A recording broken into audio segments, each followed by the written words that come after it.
Sidaranda iki sing piye? Biyen mula aku wis kandha. Aku iki wong sing ora duwe. Ora apal iki rasa sok njaluk to, Reng. Ora aku dudu diapalke iki sing nginden menika. Ika iki karyane Mas Mantos pinter-pinter. Sidaranda iki sing piye? Biyen aku mula wis kandha, aku iki wong sing ora duwe. Ora cukup kepinterane. Kudu kuwi. Aku mung munat manut wae. Anggere kowe sing sembodo wae. Ra bakal dadi kelo kowe ning saiki kowe kok ngono sajak-sajake atimu gelo ketro banget lamis ing atimu lambemu manis kaya asu. Wah. Sing elek kuwi. Sidaranda dados men ditembangke Ika. Ya, ya. Duet ora ya, wis ora ana duet-duetan. Ben ditembangke dhewe. Duet niki, Pak. Hah? Duet. Waduh. Sing piye tok tembange sing piye? Biyen niki duete kalih Mbak Mimin. Nggih. Oh nggih, Mimin swara lanang. Gelungane diculi nggo kathok dawa gawe wis. Ya rasa kok ndak ngene diculi kathok dawa. Monggo, ya Sidaranda ya.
Apa gong cemanangan iki? Saking seneng kula joget. Kendhangane penak tenan lho, Tru. Iya. Dangdut nunjak. Iya, iya.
wis diaturake gong. Ayo saiki iringane utawa kok iringane. Larase diwalik pelok. Ayo. Nembang sing kira-kira tembangan cara biyen. Biyen ana karangane Mas Mantos Wargi. Sing judule Sidaranda. Wah iki. Iki tembange sing kepiye Sidaranda iki aku dhewe ya urung pati paham. Takon karo sing gendar iki sing tukang aransemen iringane Mas Mantos.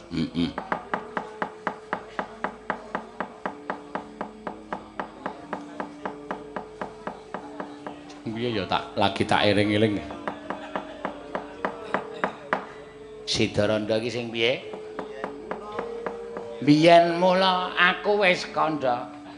Aku iki wong sing ora duwe. Ora apal iki rasa sok njaluk to, Reng. Ora aku dudu diapalke iki sing nginden menika iki karyane Mas Mantos pinter-pinter. Sidaranda iki sing piye? Biyen aku mula wis kandha, aku iki wong sing ora duwe. Ora cukup kepinterane. Kudu kuwi. Aku mung munat manut wae. Anggere kowe sing sembodo wae. Ra bakal dadi kelo kowe ning saiki kowe kok ngono sajak-sajake atimu gelo. Ketro banget lamis ing atimu lambemu manis kaya asu. Wah sing elek kuwi Sidaranda dados men ditembangke ika. Ya duet ora ya ora ana duet-duetan ben ditembangke dhewe. Duet niki Pak. Duet. Waduh sing piye tok tembange sing piye? Biyen niki duete kalih Mbak Mimin. Nggih. Oh nggih, Mimin swara lanang. Gelungane diculi ngau kathok dawa gawe wis. Ya rasa kok ndak ngene diculi kathok dawa. Monggo, ya Sidaranda ya.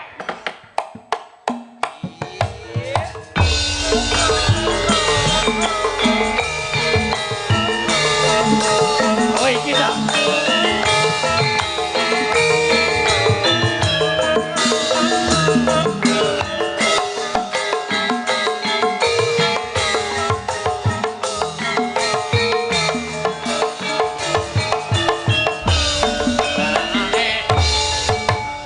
Sliramu wis tak aturi golek bojo sing tresna welas sejati pungkasane atimu digawe lara ora wurung saikine dadi rondo.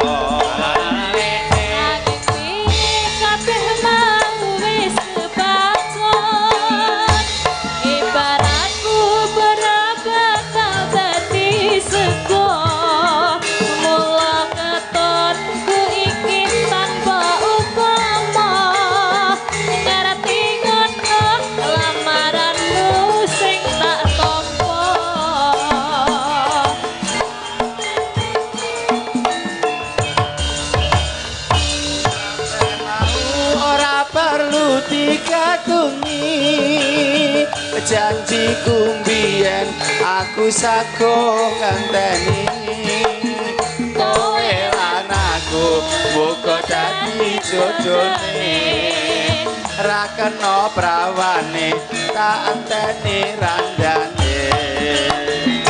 Ora nyocok sampeyan sabar ngenteni ning nyatane tresnamu tulus lan suci. Suwon sing gedhe pangapurane andung rasa bejodohan salawase.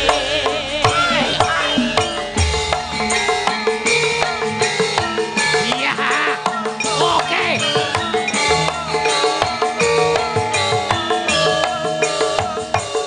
Kocak dikit nek iki Sidaranda. Ora sida Mas Mantos. Mas Mantos sing kecak dikit.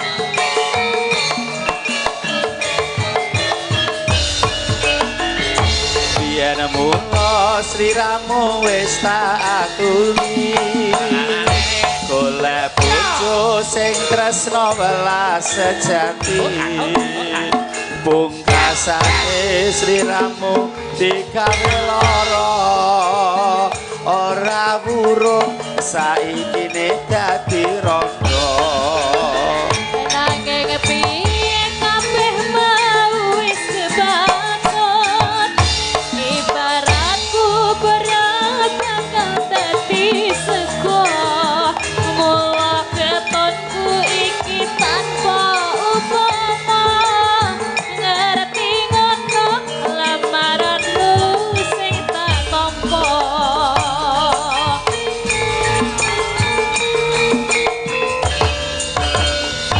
kabeh mau ora perlu digatuni janji kumpian aku saguh ngenteni kowe lan aku muga dadi jodone ora kena prawane tak enteni randane ora nyono Weh, ra iso suwuk mbok ben. sabar ngenteni Anak-anakane neng nyatane tresnamu tulus lan suci sing tak suwun sing gedhe pangapurane anggun tresno Jodohan salawase Andung tresno jodohan salawase sok meneh iki nek akon ki ora waton ngawur. Iki rasane kepiye? Sidorondo kok nganggo gamelan. Kuwi rak kudune nganggo gembot.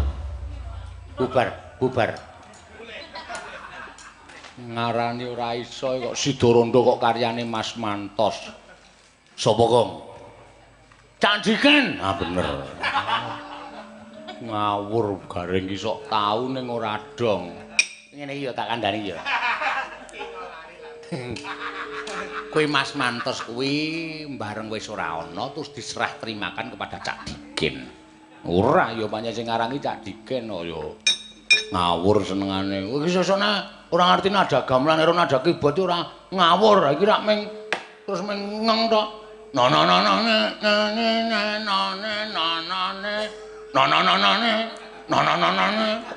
Emang diko jero lumanung senenge ra jamak-jamak. Coba saiki sing kira-kira tembange sing kepenak reng. Mah aku arep njaluk tembang ndak salah. Ndak tok keplaki ora. Nek sing jeneng karyane Mas Mantos ki sida apa ora ya, Truk? Ayo sida. Heeh. Maksudku? Tembange iki sida apa ora? Ha sida wis tekan gara-gara ngene kok. Iki ki sida. Kowe tak tonya lho, Truk. Maksudku ki tembange iki judule sida apa ora? Ah, nek tembange judule sida apa ora kuwi aku mathuk. Aku iki ora nganggo muni tembang kok. Adeh, Duk. Iya. Seneng aku pokoke Dewi. Aduh, Dek, aku sing luput. Do picer prengat-prengut. Ngerti-ngerti kowe kok ngentut. Ayo. Sosor bebek disosor meri. Salamu dhewe mohon disori. Besum-besum laki-laki. Neng nong ning neng nong no. Ambyang kulane Jawa ya Mas ya. Milih kacang apa klapa dadi wong lanang mbok aja sembrono lha gini apal kowe Yos nek kuwi sing lanang aku oke oh ya sing wedok Prastiwi oh ya ayo Prastiwi silakan tampil ayo Dek ngadeg ning dhuwur salon kae Pras kon ngadeg nang dhuwur salon wis ben tenguk wae ndak malah mbubrake acara. Yo.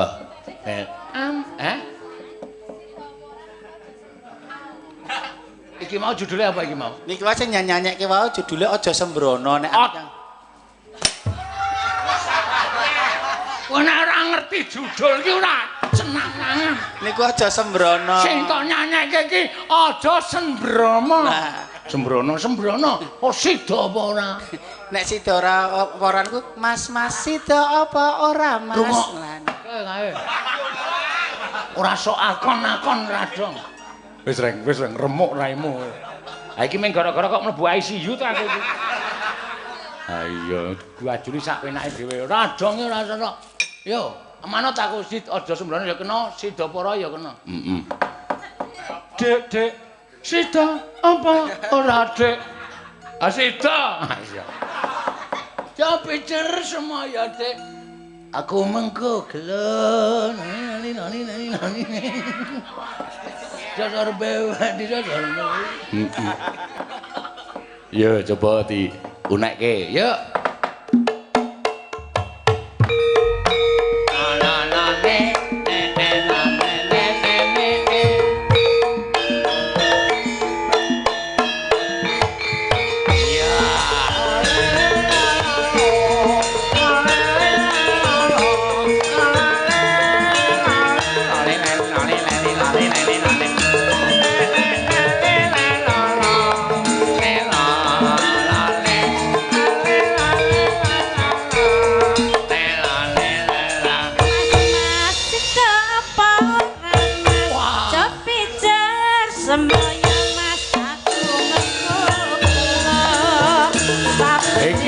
Aku tansah ngene aja sliramu berbalik janji nyebar godhong korone sabar sawetara kowe samanis nang susu mati mletes aku ra bakal maju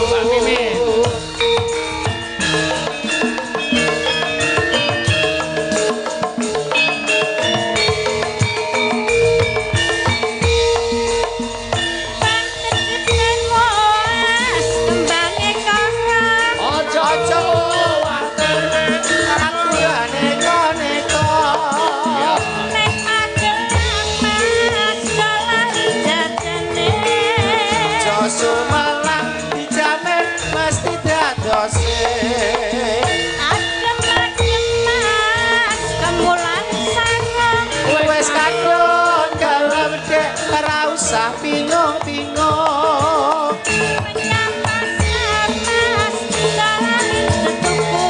ati rasa barang kepengen lagi ketemu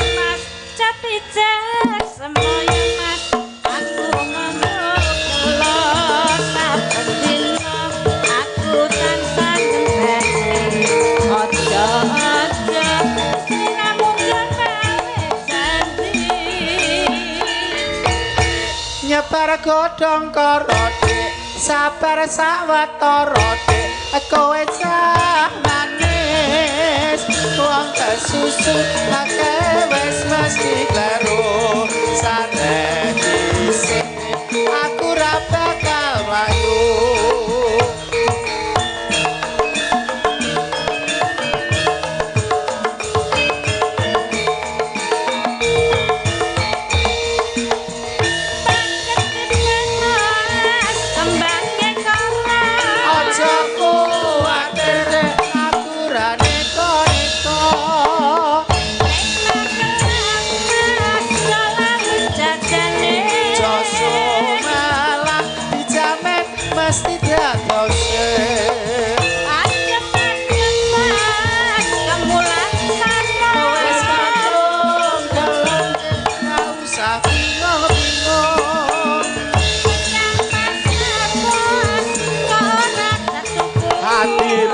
sabar kepengen ketemu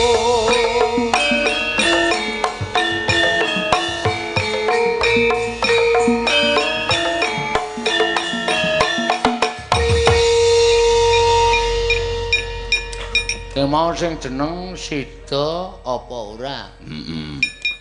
Beda karo Aja Sembomrono. Sembrono. Arang ya ketrikel cangkeme aja. Ya. Wis jam 3. Dirampungi lakone, Gong. Yuk. Rasa dadak kepadangan le bubar. Heeh. Omahe adoh perjalanan jauh terus. Iya. perjalanan jauh. Awar numpak gethek lu bali. Oh. Medun ngono wis nyabrang wae tekan omah. Ora rasa dadak kepadangan tengah papat. Ya. Janeng yaning talaka kadilanget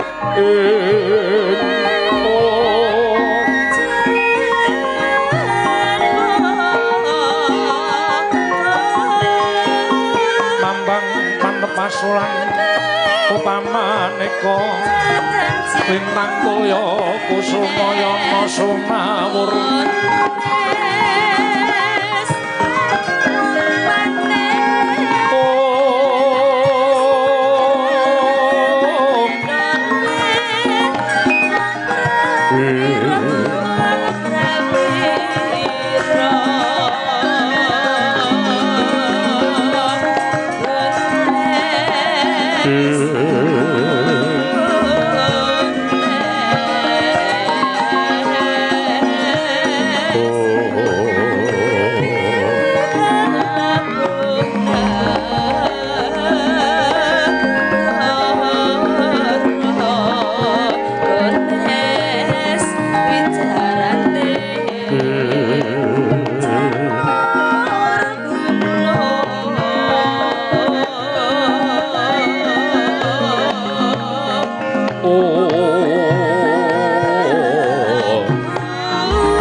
gelar pandaan muncar denon lir kekonang surem sotetan padang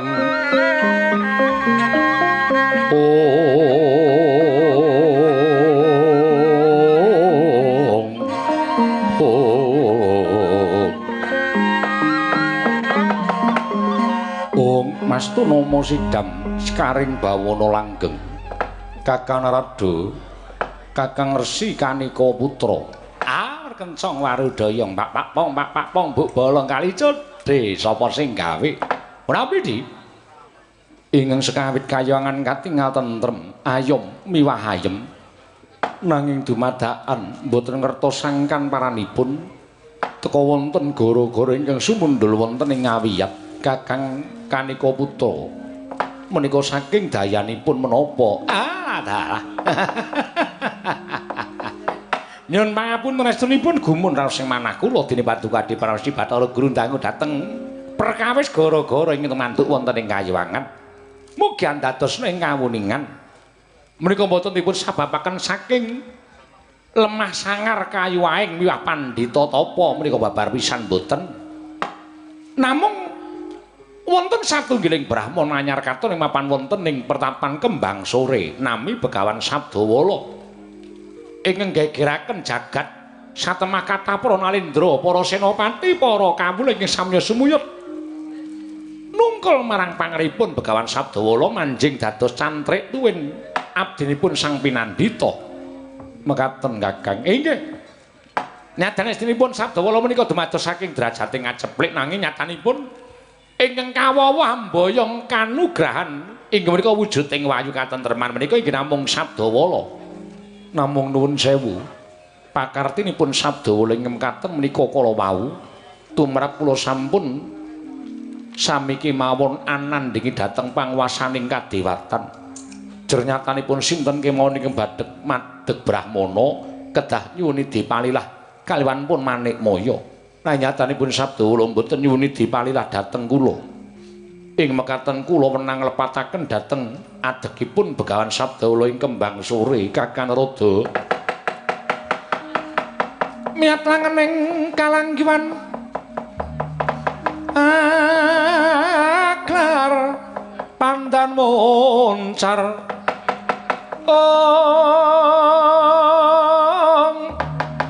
tinon ler kekonang surem sorotetan padang kasor lan pacaring purnameng gegono dasari mangsa katiga dereng ngantos paripesami mbal wacana katrenjo sawanipun Sang Hyang Pikulun Bathara Kala Semawon Sang Hyang Pandya Betari Durga karya kagyat ngisang Pramesti Bathara Guru wau kontang mining samudra anglangut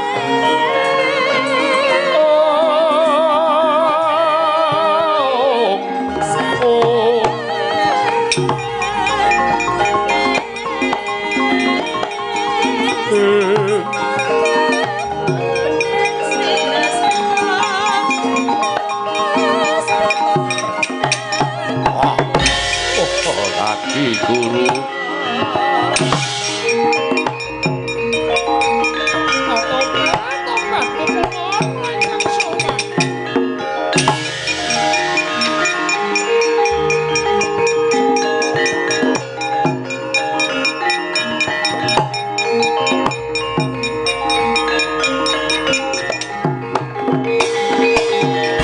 Pandhita kang kinarya wangsit Pindha kumbang hangajabing tawang susuh angin ngendi nggone myang kalihing kangkung Mas Tunama Sidam Sekaring Bawana Langgeng Bathari Durga lan Bathara Kala karya kagyat penggalih ulun ana wigati apa dene sira sawan mungko tanpa tinimbalan namen pasang kaliman nabi tinebih ngloduni dumawahing tawang towang pukulun sawan kula ngarapaken dhateng putra pun Bathara Kala ingkang sekawit piyambakipun mutah wiwit nyuwun tedha saking Paduka Hyang Madi pukulun Bathara Manikmaya pinaringan tedha wujuding Lare Sukerta nanging engko sapriki dereng saged anedha wujuding Lare Sukerta mila lajeng mutah dhateng ngabdi pun Pandya Betari Durga tumunten kula sukani pitedah Bathara Kala saged tuwuk slaminipun gesang menawi saged nedha dhateng pandhita anyar katon ing mapan wonten ing pertapan Kembang Sore namipun Begawan Sabdawala. Tumunten kula nganti dhateng Bathara Kala ingkang rayi supados ing mangke budidaya damel pecahipun Sabdawala. Nanging nyatanipun pukulun marang Bathara Kala ingkang putra miwah ingkang rayi pun Betari Durga kewirangan mengsah Sabdawala. Pukulun kula nyuwun senjata pitulung tumbak kenceng supados damel lega manahipun ingkang putra pun Bathara Kala pukulun.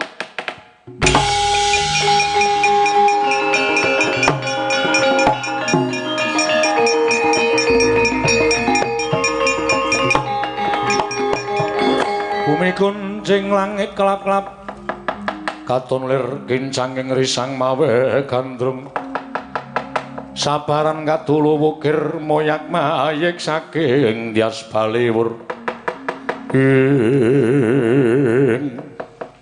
Durga kula wonten maring adawu yen to pancen kaya mengkono ulun boya bakal mentala kelawan pamutahira lan panyuwuning anakku Bathara Kala Kakang Narada punapi kula titip kayuwangan kula badhe ngukur jero cethekipun Sabdawala kados menapa sajaipun kok bondo kalan Dewa Sugata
Gong kentekan gamelan. Kowe kesuwen oleh metu. Nganggre wis rada sauntara kuwi wis cekat-ceket metu. Semar, kula. Arjuna Werkudara ndak kanthi nggih. Wigatine amun netepi marang pangandikaning Nyai Prabu Darmakusuma. Ingkang sinuwun paring pangandika menapa? Yen to wektu dina iki bakal ana mudhun ing kanugrahan nanging menyang endi bakal nggone ngupaya. Aku entuk sisik melik amun ana pandhita anyar katon sing mapan ana ing pertapan Kembang Sore jenenge Begawan Sabdawala. Mongko akeh para kawula kang padha sumuyut nungkul marang pangring Sabdawala manjing dadi cantrik. Nggih. Keparingipun aku tak nitip priksa kaya ngapa wujudane mbok menawa gandeng senenge karo kanugrahaning bakal tumurun ana ing jagat iki Kyai Semar. Ndika tindak kula dherekaken monggo den kula kusikik. Men gamelane muni sikik lagi mangkat cenanangan. Gemboske weteng. Semar, nek ora iso mbanyol aja iso mbanyol. Wah, aku arep guyu lek guyu nggon ngendi. Awas. Ngese kalih kula. Harpapun tuwek ngenten iki sumber-sumbering banyol niku jane saking kula. Anak-anak kula mingkari teruske. Aja ngece karo Semar. Anakmu aja ning kengkeri Kyai Nayanta nggih monggo kula dherekaken. Semare koden prayekna semuriris.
Pandhita kang kinarya wangsit pindha kumbang ngajaping tawang susuh angin ngendi nggone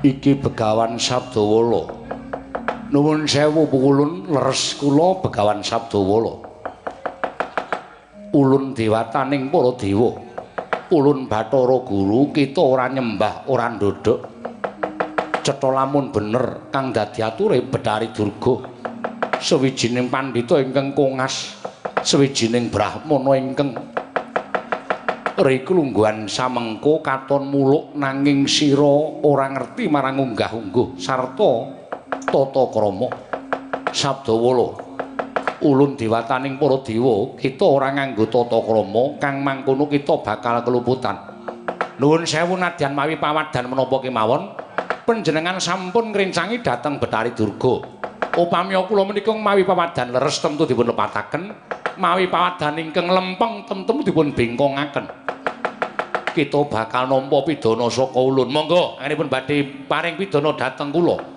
Guntur geni guntur angin mara gages sirnakna Sabdawala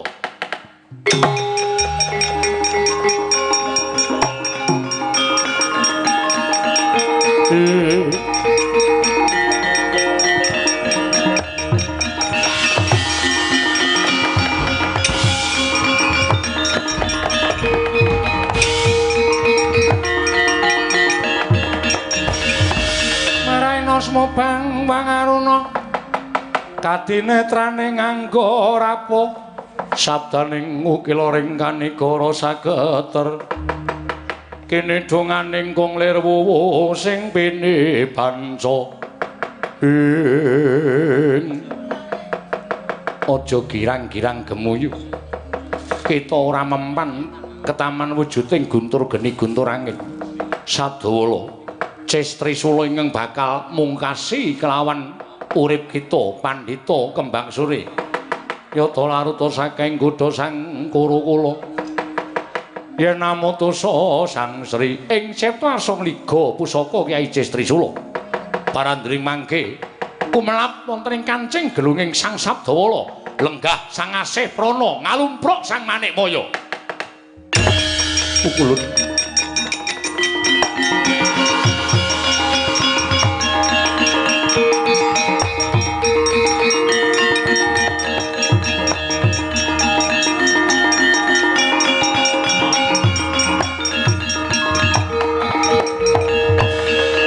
boten nginten babar pisan biwa paduka pulun sang asih prana inggih Sang Hyang Bathara wenang ingkang kepareng lenggah ngemongi dhateng Wong Sabdawala mila aneh ing atasipun namung titah semantah saged kewawa nampi guntur geni guntur angin pukulun kula mboten badhe ngeridu lenggah paduka sewu-sewu kalepatan diagung pangaksami Bathari Durga ayu bali marang kayiwangane dewi-dewi Bathari Durga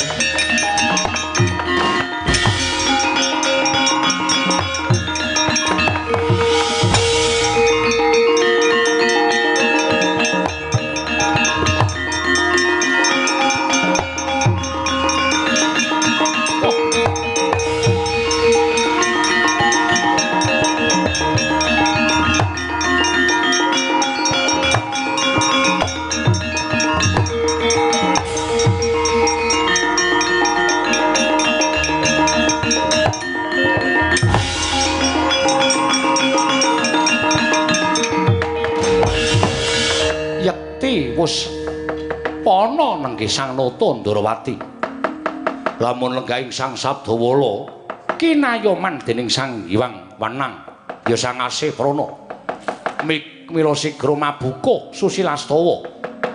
Ndeplok ngersaning Sang Asih Prana ya Sang Sabdawala datan kantun nggih Sang Arjuna tuwin Sang Werkudara. Ing cipta neng nyuwun ngersaning Sang Sabdawala kepareng maringaken wujuding kanugrahan.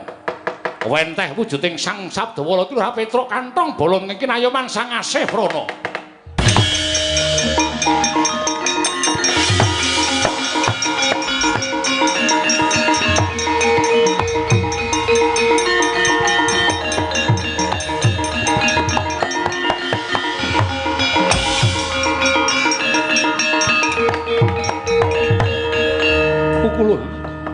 Kula sampun mangertos bilih ingkang dados Brahmana menika kala wau Panakawan Petruk. Namung daya kekiyatanipun boten saking Petruk nanging saking Paduka Pukulun. Pukulun kula ngaturaken sembah. Ulun aku ngaturake sembah. Kresna Janaka Werkudarapan kita ingkang ulun antu-antu. Kita sowan ana ing pertapan Kembang Sore kanthi lantaran ulun nyilih marang raganing Petruk. Ulun bakal matedhake wahyu katentreman maragake tampan ana Werkudara Janaka.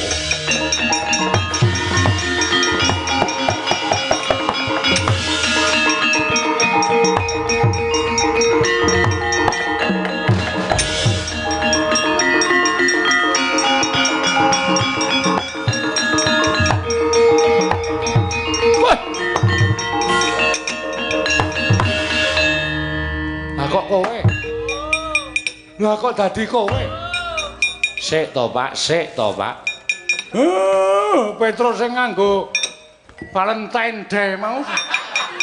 Kok Valentine Day? Awake ping. Lah kok Petruk nang kene, Petruk? Kula, Pak. Rene. Wonten waduh. Iki piye? Niki gawean kula. Wis rampung nggonmu wujud kaya ngene. Iki tok gawe saka apa? Saking pethel kula, Pak. Wenteh jatine wujud.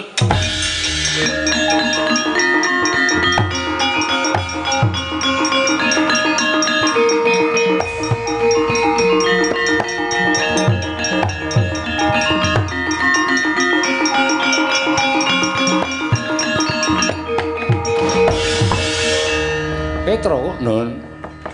Aku ngaturke panuwun ingkang tanpa pepindhan ya Panakawan, nggih. Dene kanthi lantaran Iwang Pikulun Sang Hyang Bathara Wenang nyilih marang ragamu didandani cara pandhita. Nanging katemane sira Panakawan Petruk ingkang dadi lantaran tumedhaking kanugrahan wahyu katentreman marang adi-adiku Pandhawa utamane Arjuna lan Werkudara. Apa ta sababe dene Janaka lan Werkudara ingkang kudu nampa wahyu? Sabab tentreming jagat, tentreming negara kuwi sinampirake ning pundhaking para satriya. Ateges Arjuna lan Werkudara wis pinerca dening para dewa minangka dadi satriya, satriyaning praja, satriyaning jagat ingkang bakal andum katentreman lan karukunan Panakawan. Nggih, sinuwun.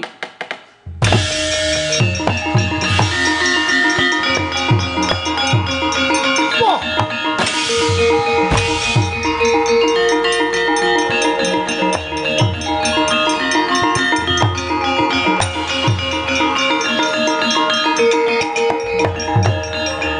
Koko Prabu, ya. Kok wonten mriki? Aku Suwitawara Begawan Sabdawala. Mugi andados ing kawiningan Sabdawala menika mboten sinten-sinten. Lho, lah iki pendhitane endi? Sampun mboten wonten. Lho, kok ora nglayati? Lho. Mboten wonten menika tegesipun sampun mboten wujud pendhita. Lah wujud apa? Wujudipun Petruk. Ora sik. Sing dadi pendhita mau Petruk. Inggih, Prabu. Cedhes. Bangsat elek. Kowe lah kok dadi kowe dawuh karo Rata Mandura Prabu Baladewa kon dodok kon basa, aku kon basa karo Diapura Petruk, aku kon basa karo Kere Petruk. Apa? Mbok ora rasa omong ngene apa to? Petruk wis badar ya wis lan dadi kandak-kandake. Kok Prabu ing dados pendhita Petruk. Iki lho. Iki sing dadi sasaran kepala. Lho, kepala sama kepala. Salah aneh-aneh. Arep lucu barang ora. Kresna karo kepala sama kepala gundule. Lho. Kok tak ajar ndasmu lho kowe. Nek ketrucut kula niku nek ngomong kaya karo Bagong karo Gareng dadi kok miso sak penake dhewe ora. Empun sing empun nggih empun. Mboten sah dadekke perkara. Ndara Baladewa. Sampeyan niku ora ana ilange Suwita Petruk. Lho, sebabe Petruk dimong karo Sang Asih Prana. Lho, Asih kadipira tekan kene ya sana. Nika Marsih. Lawer. Kok Asih kadipira ora? Asih Prana menika Sang Hyang Bathara Wenang. Oh, Sang Hyang Wenang. Inggih. Ah, ya wis ora apa-apa. Yen pancen Petruk dimong karo Sang Hyang Wenang ora apa-apa tegese aku Suwita karo Sang Hyang Mahardi kengrat ya Sang Hyang Wenang. Nggih. Wola edan mula aku ket mau wis batin nek iki mesti wujud pendhita kok kaya Petruk. Pun damar mancung Cinopet. Cinupet ala dibuang becik digolek yawi sami ngraketaken pas derekan sami ngraketaken pas duluran supados gesang menika rukun ayem tentrem nirbaya nirwikara durga mendhak kala sirna.